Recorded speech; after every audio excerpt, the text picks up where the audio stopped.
Berikutan dan lanjutan daripada itu, ada sebahagian ulama-ulama yang besar dalam agama kita Islam.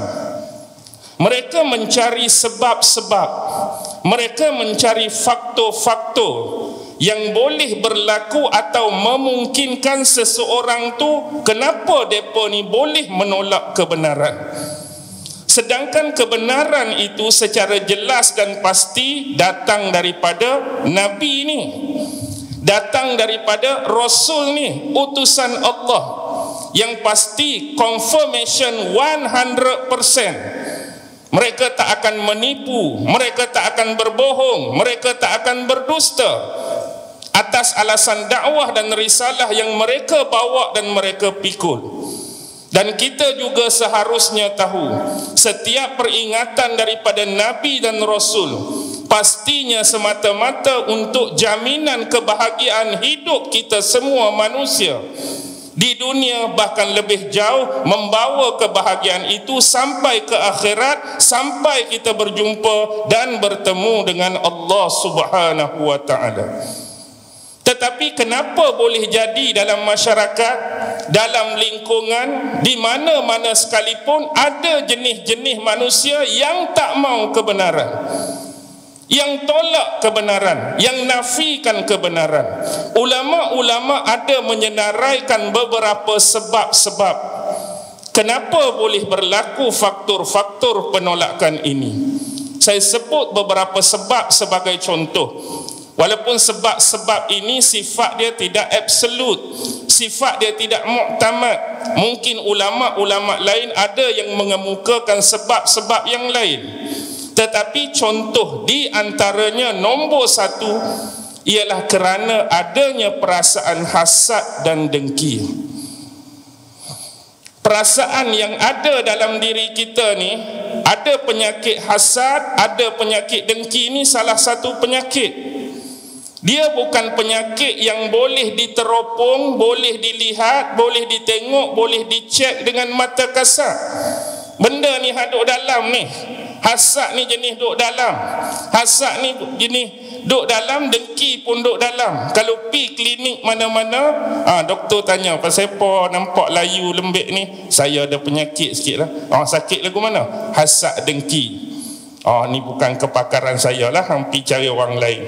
Mari klinik Tuhan ni bukan kerja saya lah, hampir cari orang lain. Masalah dalaman yang ni perlu diisi dengan nilai-nilai sentimen mahmudah untuk menyucikan, mengubati dan rilis benda macam ni. Antara contoh, biasanya hasad dengki ni dikaitkan dengan apa? Dalam Al-Quran banyak menceritakan tentang hasad dengki yang dikaitkan dengan bangsa Yahudi. Contoh, kita bukan nak sangat angkat Yahudi tu, tapi bila Al-Quran cerita, kita kena cerita. Bila Rasulullah cerita, kita kena cerita. Antaranya ialah apa yang disebutkan di dalam kitab Sirah Nabawiyah karangan Ibnu Hisham. Dalam tu Ibnu Hisham bawa satu kisah yang pernah diceritakan oleh siapa? Oleh isteri Rasulullah sallallahu alaihi wasallam yang bernama Safiyah binti Huyai. Ni satu-satunya isteri Rasulullah daripada bangsa Yahudi. Safiyah ni ialah anak pembesar Yahudi di Madinah yang bernama Huyai bin Akhtab. Jadi isteri Rasulullah ni cerita macam mana? Dulu sewaktu aku ni menjadi anak kepada bapakku Huyai, aku adalah anak di antara yang paling dikasihi dan dicintai oleh bapakku. Kita faham perkataan tu, dia nak khabar dia ni anak perempuan kepada Huyai yang sifat bapak dia tu cinta, kasih dan sayang pada dia. Tapi bukan setakat bapak dia. Begitu juga dengan bapa saudaraku iaitu Abu Yasir, adik-beradik kepada Huyai itu. Dengan kata lain, Abu Yasir bin Akhtab. Pak saudara dia pun kasih dan sayang pada dia. Sehingga boleh dikatakan apabila keduanya bertemu, pak dia dengan pak saudara dia kalau bertemu dan dengan membawa anak masing-masing, kemana pun mereka pergi, pasti aku akan mereka ikutkan bersama. Dengan kata lain, kalau nak pi mana-mana, aku ni mereka tak tinggal. Mereka bawa nak pi mana-mana.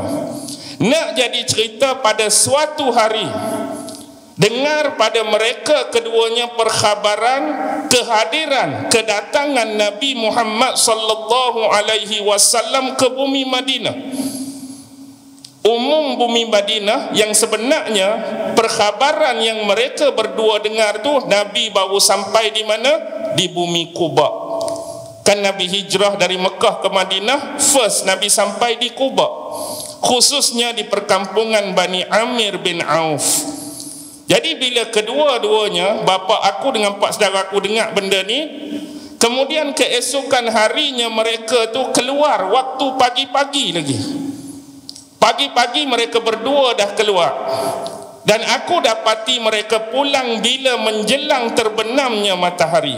Kita boleh bayang waktu tu, pagi keluar, nak menjelang terbenamnya matahari, hampir waktu maghrib lah kita kata, mereka balik.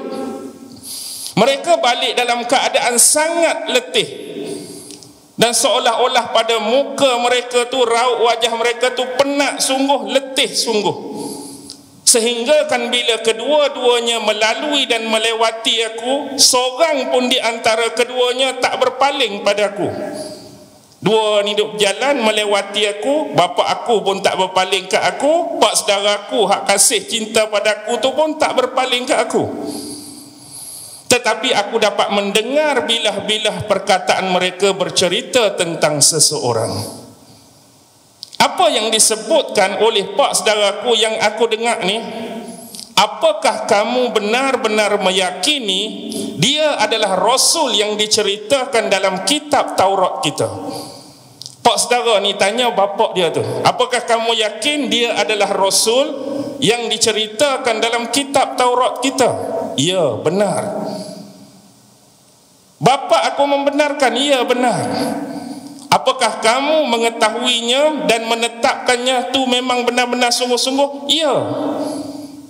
Jadi apakah tindakan kamu? Apakah tanggapan kamu terhadap dia, yakni Nabi Muhammad? Aku akan memusuhinya selagi mana hayat aku masih ada.